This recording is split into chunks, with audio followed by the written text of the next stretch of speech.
1, 2, 3, 4, 5, 6, 7, 8, 9, 10. Mary had a little lamb. 1, 2, 3, 4, 5, 6, 7, 8, 9, 10.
Morihu, Regional Commissioner Oranga Tamariki.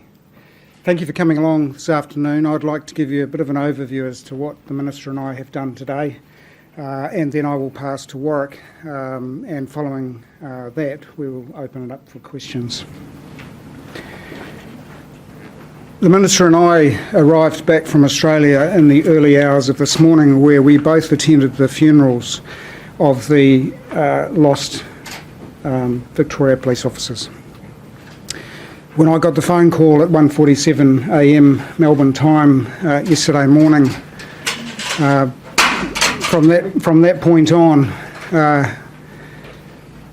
our focus has been on the events here in New Zealand, and in particular the work of my staff in dealing with the tragedy yesterday morning. Can I acknowledge the incredible work of my police colleagues and how proud I am of the work that they do day and night across the country, but in particular dealing with a very volatile situation. I also acknowledge the loss of Mr. Phillips in that event yesterday morning. When the Minister and I arrived back to New Zealand this morning, our priority was to travel here to the Waikato and to meet with the injured police officer. We have just returned from the hospital. We also took time to meet with the family of our colleague who are here with him supporting his recovery. The Minister and I have also taken time to meet with the investigation team. That includes not only those that are dealing with the critical incident that occurred yesterday morning, but also those that have been involved in this investigation for over 4 years. Can I say how proud I am of all the police staff who have worked tirelessly over 4 years on this investigation. We are very, very fortunate that we are not dealing with the loss of a New Zealand police officer. Can I comment too also on the pride and courage of not only that police officer but his colleagues who were there with him dealing with the situation that unfolded yesterday morning. For 4 years we have known that Mr. Phillips has been armed, he's been dangerous, and he has been motivated. We have taken time over that 4 years to consider how best to deal with the situation. We were confident that irrespective of how hard we tried to bring it to a peaceful conclusion, that with a motivated person, that was always going to be a challenge. And that has informed the way that we have dealt with this matter over the 4 years, and including the way that we dealt with the recovery of children late yesterday. When our colleague was shot yesterday, we had the police Eagle helicopter down here from Auckland, and can I acknowledge their work supporting the incident. The helicopter landed, and the crew on board that, which included 2 of my police officers, provided first aid to the shot police officer. Likewise, the other police staff that had come from across the Waikato district that were there in support of that officer, and I honestly believe that he is still with us today because of the work that they did after he'd been shot. We were able to get the support of one of the children yesterday morning to better understand where other children may be located. That information allowed us to then locate the remaining children about 2 kilometres away in dense bush. And there are some photos here that you are welcome to take pictures of to help demonstrate the challenging environment in which we were operating. We were also advised that we were likely to find firearms at the campsite, and we did. So our approach throughout yesterday, until such time as we recovered the remaining children safe and well, was cautious, and that was necessary. We must not forget that these children have been living in the bush for 4 years. They are skilled in that environment, and we need to approach the scene very, very cautiously to ensure that nobody was harmed as we worked very, very hard to recover them safely. Warwick will talk soon to the care and protection that has been wrapped around those children. I thank my staff who have worked tirelessly for 4 years on this investigation. We've got a lot of work to do from this point on, but for over 4 years they've put their heart and soul into trying to find Mr. Phillips and the children. You've got to remember that as police officers we wear uniforms, but behind this uniform there are also human beings, mums and dads, sons and daughters. And it's not easy when you are so determined to ensure that these children are safe and well. When we face so many other challenges and a motivated offender, it's a challenge to bring this to a conclusion. The staff that we have met with this morning, whilst very pleased that we now have the children safe and well, the emotion that the Minister and I have seen this morning is very clear. We always knew this was going to be a challenge, but I thank the staff that have worked on this investigation for such a long time. From this point on, we have obviously a police investigation into the circumstances of the incident yesterday morning.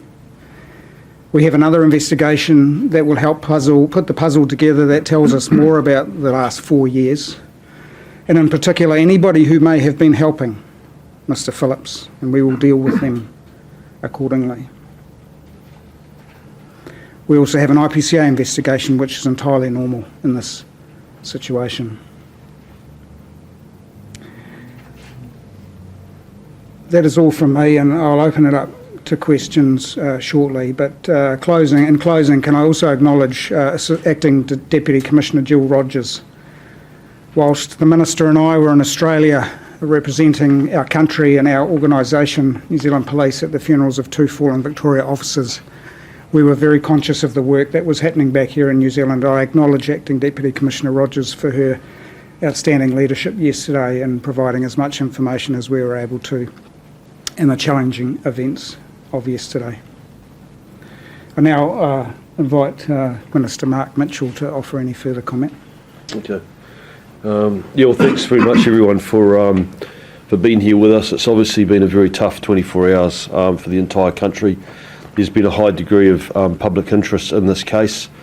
There's been a high degree of concern for the children, and unfortunately it came to its conclusion yesterday with the father attempting to kill one of our police officers, who we have just visited in the hospital, and I'm pleased to say was able to talk with us and certainly gave myself and the Commissioner a sense that although he's got a tough pathway to recovery, there is a pathway to recovery, and we are very thankful that we still have him with us. We spent time with his wife and his family, his father, his mother, sister and brother-in-law, and you can all only imagine how they're feeling at this time. Extremely proud of him, extremely proud of the police officers that took action yesterday. Everyone can see, I hope, the country can see that the situation that the police were presented with in trying to deal with the situation and to try and conclude it without the loss of life, and in particular, those children. You had a father, Mr. Phillips, who in my view had no regard for the safety of those children. He seemed to be solely motivated in terms of what he wanted to do and how things were impacting him. When he's a suspect of having taken his children into violent and dangerous offending on several occasions prior to him being dealt with or found and detected, and then the police being reported in the last 48 hours. He has quite literally put his children in harm's way. And the police, certainly since I've been police minister, have been very clear with me that everything that they do and the approach that they've taken is quite simply put those children's safety at the forefront of the decisions that were made.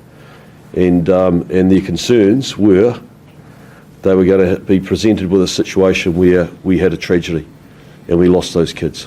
And I think everyone can see with what unfolded that that was a genuine and a real concern. So I want to acknowledge the police, I want to acknowledge the leadership here, the police leadership here, Acting Deputy Commissioner Jill Rogers, the Commissioner, who was very clear, although we were in Melbourne, that it was important to get information out to the public quickly, because like I said, there was a very high level of public interest in this and public concern, and of course the communities that are impacted and affected, it was only fair that they were kept informed and they understood what was going on. As you'd understand, it's a highly sensitive matter, and there'll be more information that will come, but not all of it. We can't speak to all of it right now. So I'd like to acknowledge the fact that there's been a big human cost to this, whether it be the fact that we've had one of our officers up at the Waikato Hospital having to undergo surgeries for critical injuries, his family, whether it be our police officers who, like the Commissioner said, have been working on this for 4 years, and you could see the emotion in them because they are human, they are heavily invested in this, and of course the huge relief that although we've had a tragedy in the loss of Mr. Phillips, the huge relief that those children are back now safe in Oranga Tamariki and extended family. I want to acknowledge the OC of the police case, the investigations, all those teams, the entire police family who, in my view, have quite simply been outstanding and have been on display for us again as a country to show that we are served by a world-class police service that is fully dedicated to making sure they keep the communities that they serve safe. I want to acknowledge the Phillips family. I know that they have been through a lot as well, and they'll be going through a lot right now. And like I said, there's been no winners in this. It has been an extremely difficult situation, but has been brought to a conclusion now. Those children are back in safe care. They've obviously got a long road ahead of them in terms of recovery, but they're able to start that road. They're able to start that journey now, and with that, I think it's appropriate to hand over to Warwick Morohu. Tēnā tātou, thank you, Commissioner, Minister. I'm Warwick Morohu, Regional Commissioner, Oranga Tamariki, Waikato, Bay of Plenty.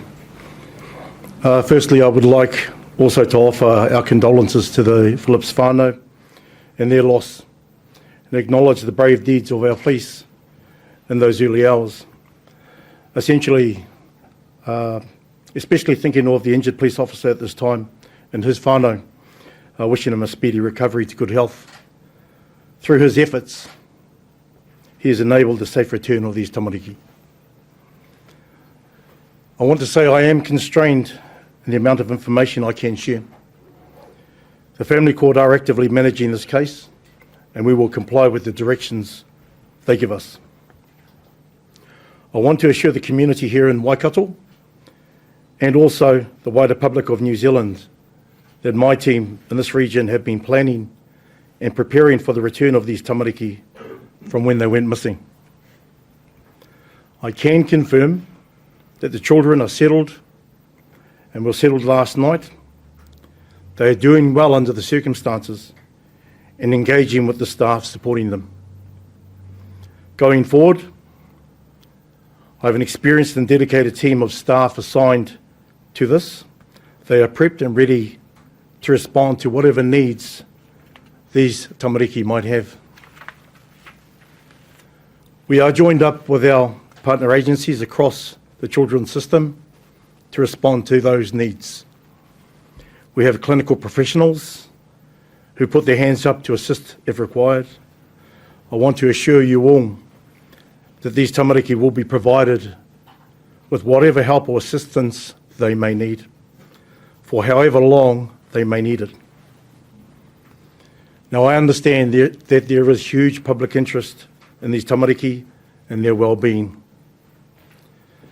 But all I can ask is that we please give them some privacy. These are young tamariki. This has been unprecedented, these circumstances. Everyone is doing their very best to ensure we can to some form of normal daily life. We don't know exactly what that looks like yet and how long that may take.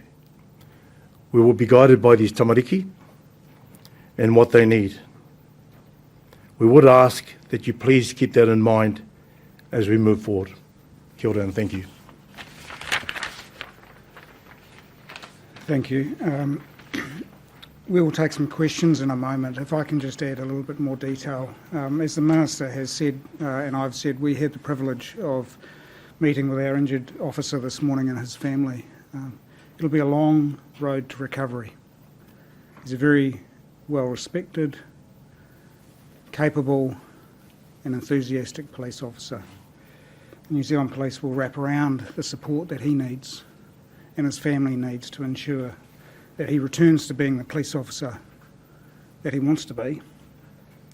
But what the Minister and I saw this morning was very confronting, and he has a long way to go before he gets that opportunity again.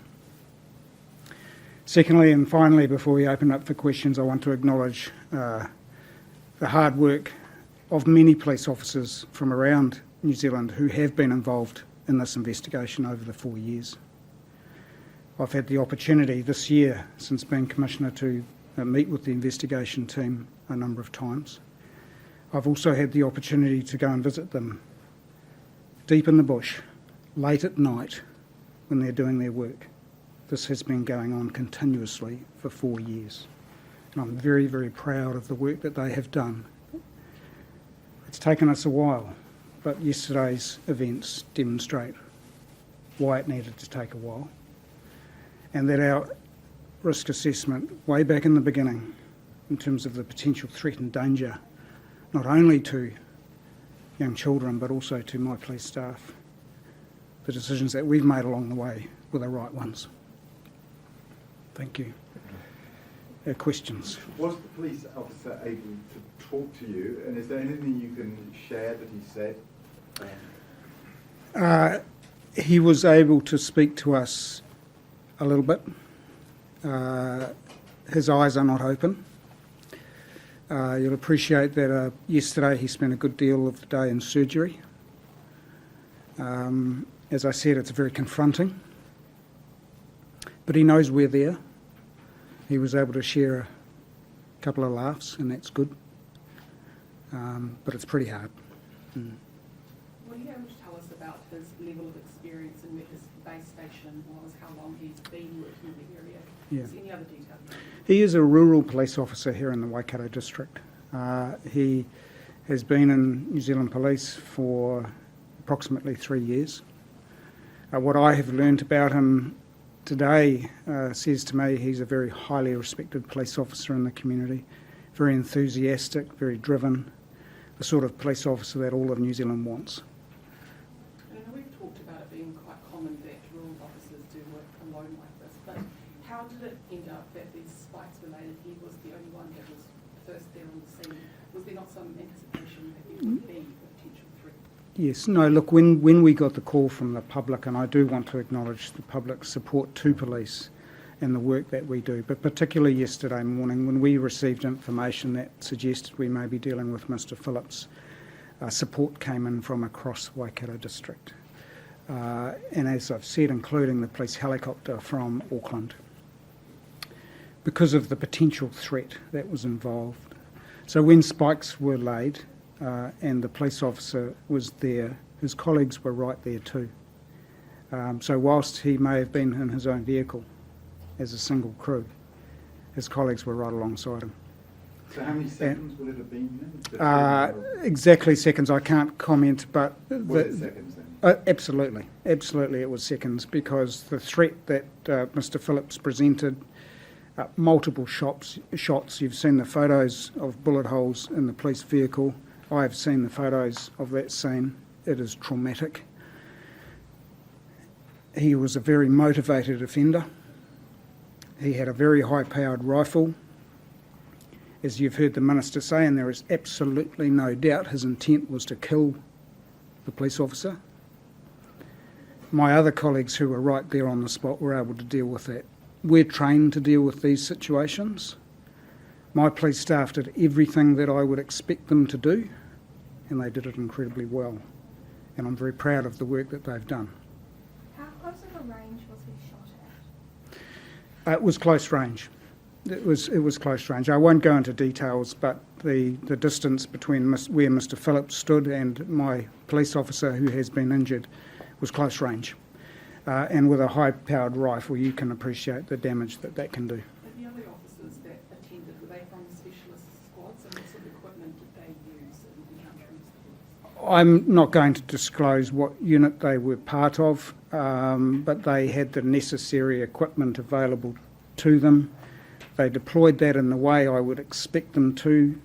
I know it's early, but I am very confident that their decision-making is exactly what I would expect it to be, and that the New Zealand public would expect it to be in a situation where such a threat is presented like that. So they're trained to deal with these situations. They went forward and dealt with it without thinking. There was no time to lose. They did what they needed to do. They thought about it, and they did the right thing. Commissioner, on the scene, when you did find the other two Phillips children, were there anyone else on the scene as well? I'm not going to comment on any further details on that at the moment. How many shots in total were fired during the incident? We are still putting that sort of detail together, the puzzle, but I mean, I have personally observed 4 bullet holes in the front of the police vehicle. And how long in total was the confrontation? That level of detail we are still putting together as well at this Who was point. Tom Phillips shot? I'm not going to comment on that. No. Can I ask a question about suppression orders that were granted last night in High Court? Are we allowed to know, in regards to Thomas Phillips' family, the lawyer acting for them, will police oppose those? That's not for me to comment on at this point in time, no, sorry. Can you tell us about the campsite? What's there? What did you find when you got there? And how many guns were there? You said there were more than one. Yes, the scene examination continues now, but we were advised that we were likely to find at least one firearm there and ammunition, and we did. The scene examination continues. There's got some photos here. Whilst what you see in dense bush might suggest they've been there for some time, what we know that is over the last 4 years, Mr Phillips and his children have been very mobile and they have moved frequently. That has been a real challenge for us to deal with. That scene examination continues. At this stage, I am aware of the one firearm, but there may be more as we continue with that investigation. And what else is there at the campsite, just to explain what we can see? Well, I mean, what you see here is what I've seen so far. I have not been there personally myself. The area remains cordoned, and we will continue to examine. Dry, in rain and things like that. Was it quite well covered, etc.?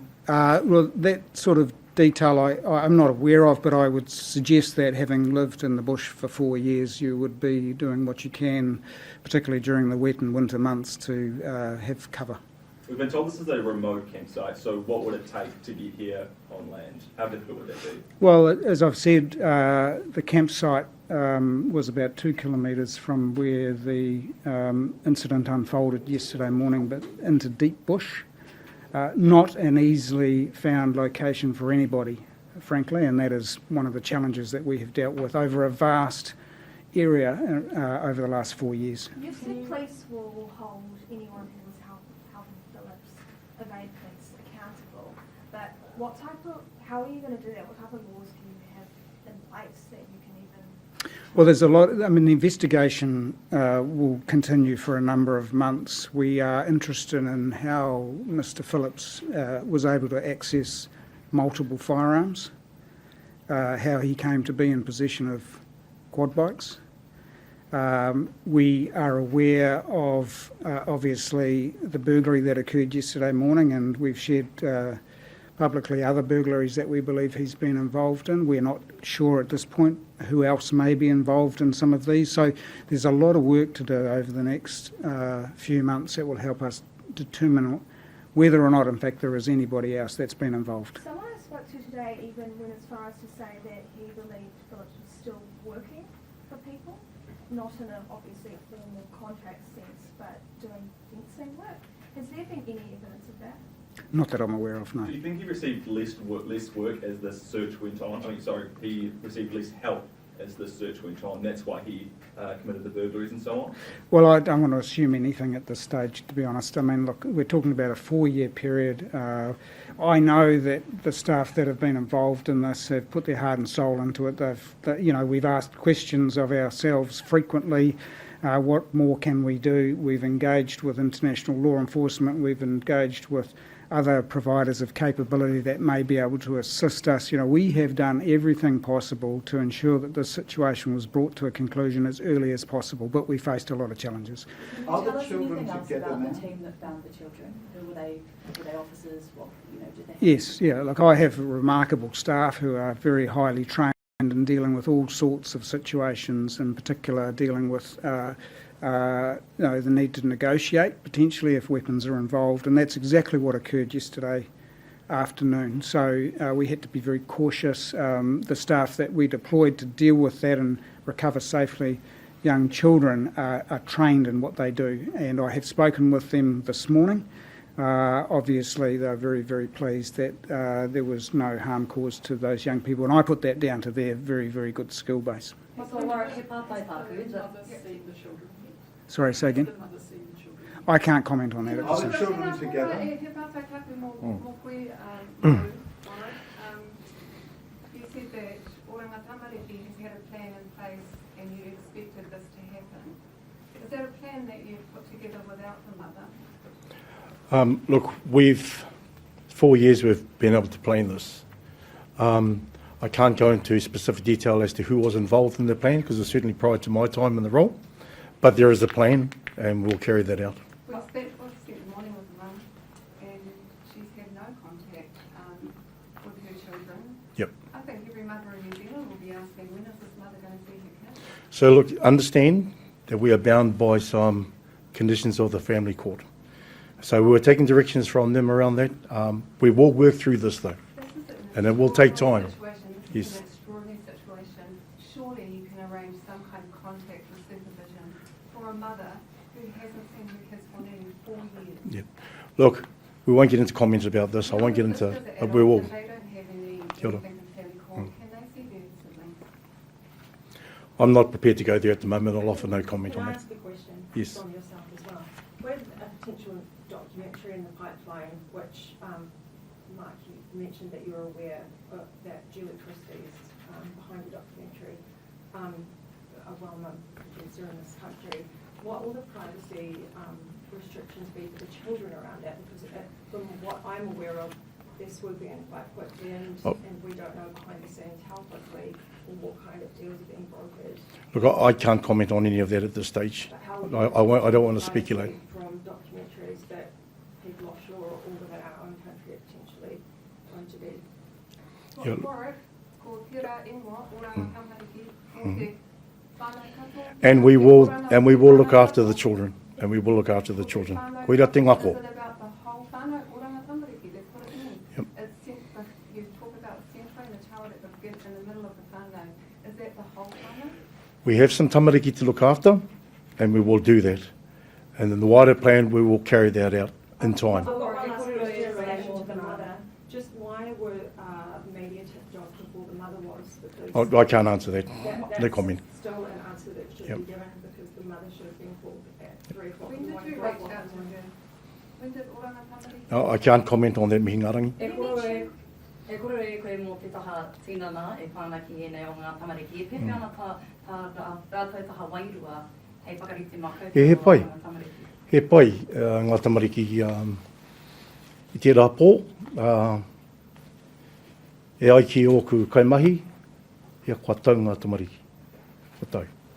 So they're settled, and that's all I'll say around the kids. They are settled, they're comfortable. They are together. So are they with the Phillips family too?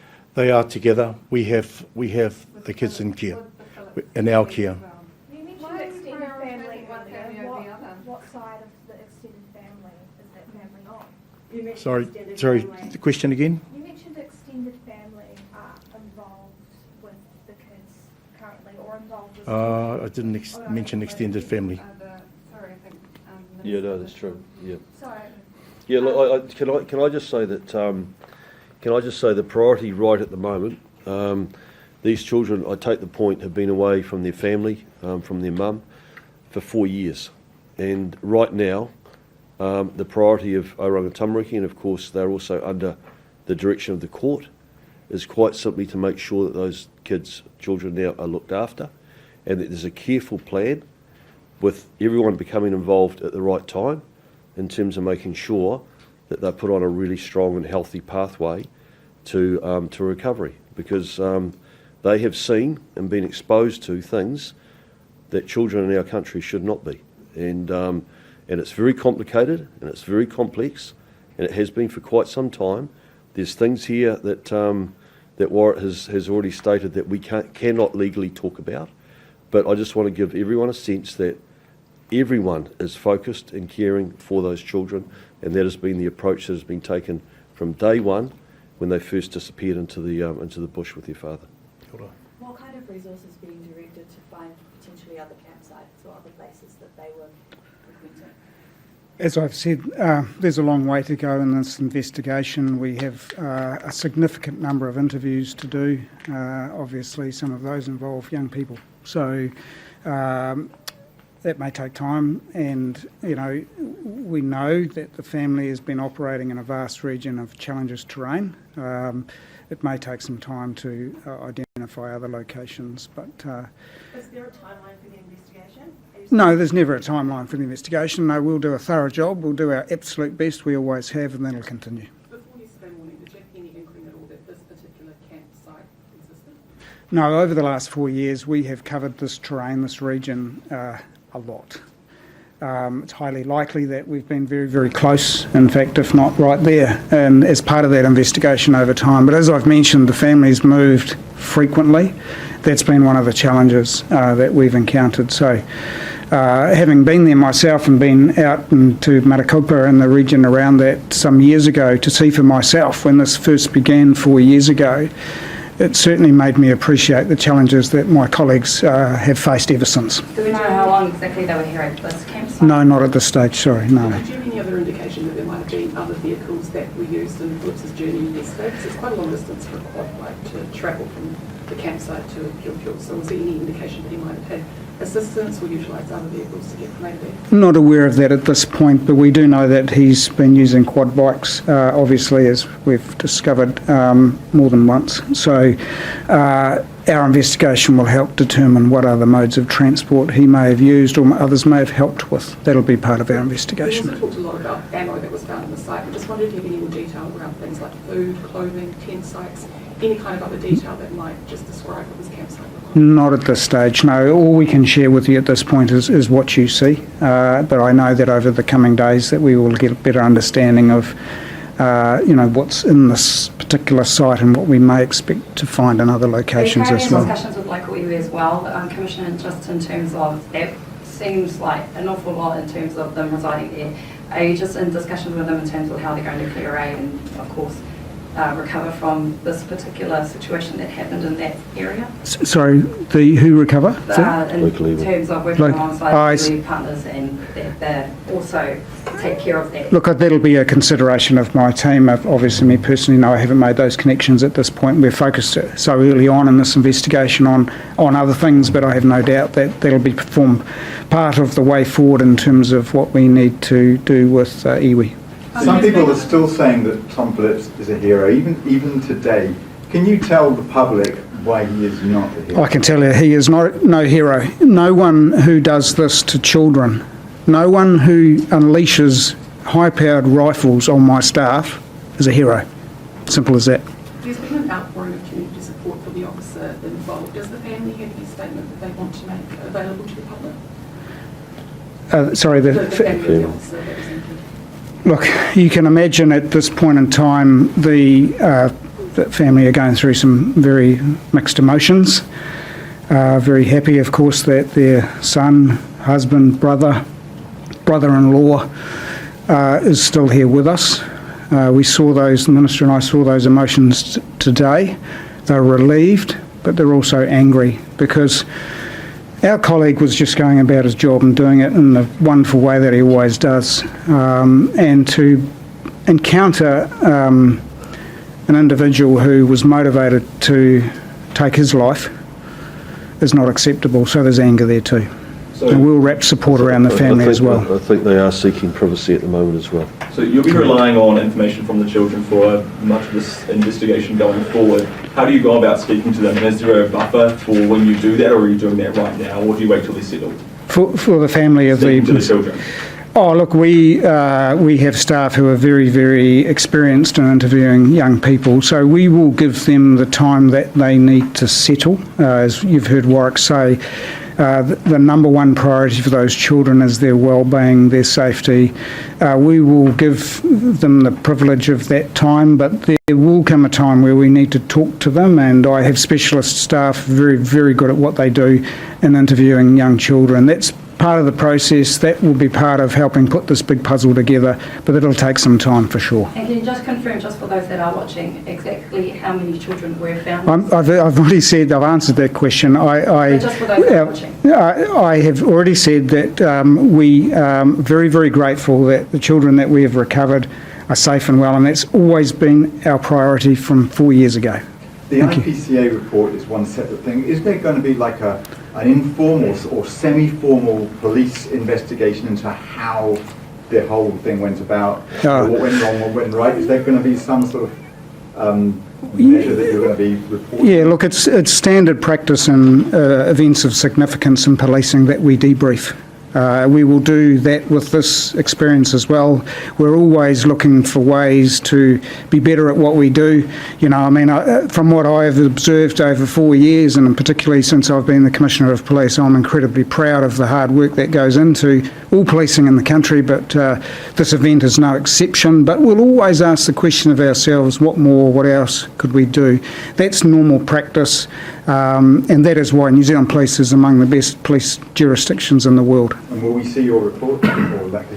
Oh, look, in time, absolutely. You know, we've got a lot of priorities at the moment, but in time, of course, we are never shy about sharing information in terms of, you know, what it is that we could do differently, better. But look, I look at this whole experience over the last 4 years, and I'm very, very proud of the work that's gone into dealing with this, and it's been very, very tough on a lot of my staff, but they've done a remarkable job. I imagine there'll be heavy police presence around Tom Phillips' funeral. Does there have to be an investigation before that body can be released? What's going on? No, we'll follow standard practices under the coronial investigation that we have in place. You know, this situation won't be any different in that respect. So if the officer isn't able to talk a whole lot and Tom Phillips is obviously dead, who told you it played out the way it did, or was it just piecing things together? It's piecing together, obviously. You know, part of the investigation is talking to people, but you know, what we find in the scenes is also important, and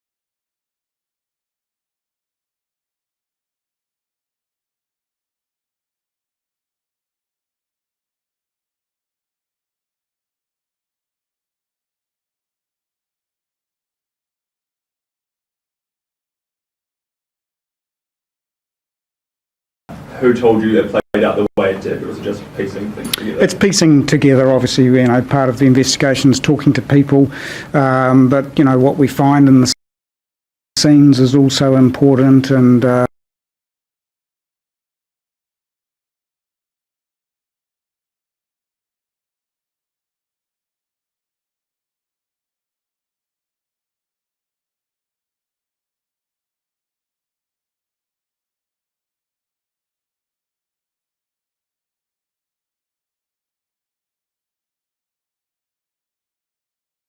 Who told you it played out the way it did, or was it just piecing things together? it's piecing together, obviously, part of the investigation is talking to people, but, what we find in the scenes is also important, and